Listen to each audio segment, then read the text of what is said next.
तो क्रिकेट के मैदान पर दोस्ती और दुश्मनी की न जाने कितनी ही कहानियां बनती हैं, पर कुछ कहानियां ऐसी होती हैं जो मैदान के बाहर भी दिलों को तोड़ देती हैं। आज हम भारतीय क्रिकेट के एक ऐसे ही बहुत ही चर्चित और विवादित कहानी पर बात करने जा रहे हैं। और ये लाइन आप देखिए, इस कहानी की जो गहराई है, जो इसकी गंभीरता है, उसे पूरी तरह से सामने रख देती है। ये सिर्फ कोई अफवाह नहीं थी, बल्कि एक ऐसी हकीकत थी जिसने कई जिंदगियों को हमेशा के लिए बदल दिया। तो चलिए इस कहानी की शुरुआत से शुरू करते हैं। उस दौर में चलते हैं जहां दो टीम के साथी सिर्फ मैदान पर ही नहीं बल्कि मैदान के बाहर भी पक्के दोस्त हुआ करते थे। तो देखिए, इस कहानी में 3 मुख्य किरदार हैं। दिनेश कार्तिक, एक जोशीले विकेटकीपर बल्लेबाज, मुरली विजय, एक शांत ओपनिंग बैट्समैन, और निकिता वंजारा, जो दिनेश की बचपन की दोस्त थी। इनकी जिंदगियां ना क्रिकेट और दोस्ती के धागों में कुछ ऐसी उलझी कि सब कुछ बदल गया। तो शुरुआत में ना सब कुछ एक परफेक्ट पिक्चर जैसा लगता था। दिनेश कार्तिक और मुरली विजय तमिलनाडु टीम के लिए खेलते खेलते बहुत गहरे दोस्त बन गए।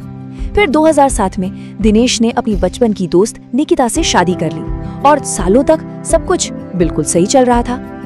आप सोचिए, दोस्ती इतनी गहरी थी कि मैदान पर भी इस तरह का मजाक चलता रहता था। मुरली विजय तो निकिता को प्यार से भाभी कहकर बुलाते थे, जो दिखाता है कि उनका रिश्ता कितना मजबूत था।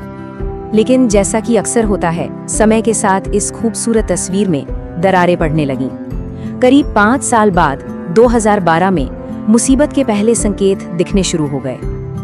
और ये सब शुरू हुआ एक सीक्रेट बातचीत से निकिता और मुरली के बीच, जहां निकिता ने अपनी शादी की नाखुशी जाहिर की।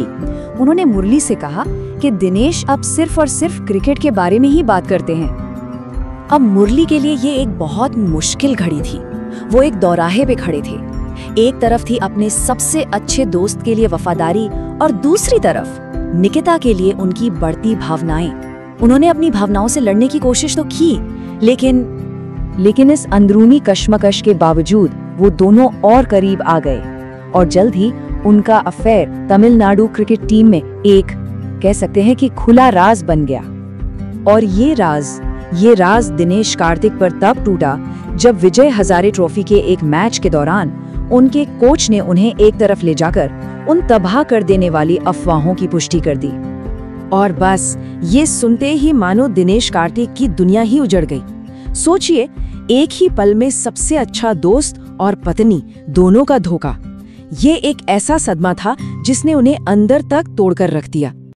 अब हम आते हैं कहानी के सबसे ड्रामेटिक मोड़ पर, वो आमना सामना जिसके बाद सब कुछ बदल गया। तो दिनेश घर पहुंचे, निकिता से आमना सामना हुआ।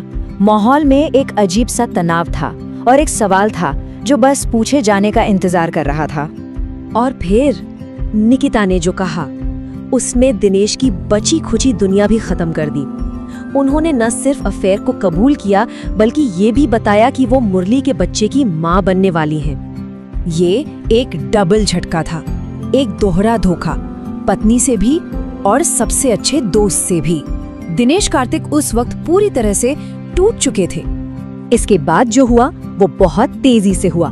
दिनेश और निकिता का तलाक हो गया बिना किसी झगड़े के, और तलाक के फौरन बाद ही निकिता और मुरली विजय ने शादी कर ली। लेकिन कहते हैं ना, हर रात के बाद सुबह होती है। पूरी तरह टूटने के बाद दिनेश कार्तिक की कहानी ने एक नया मोड़ लिया। एक नई पारी की शुरुआत हुई। जब वो अपने जिंदगी के सबसे मुश्किल दौर से गुजर रहे थे, डिप्रेशन से लड़ रहे थे, तब उनकी मुलाकात हुई भारतीय स्क्वॉश चैंपियन दीपिका पल्लिकल से। और दीपिका ने उन्हें एक बहुत ही जरूरी बात सिखाई।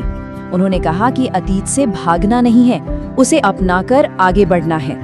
दीपिका ने उन्हें फिर से भरोसा करना सिखाया, जीना सिखाया।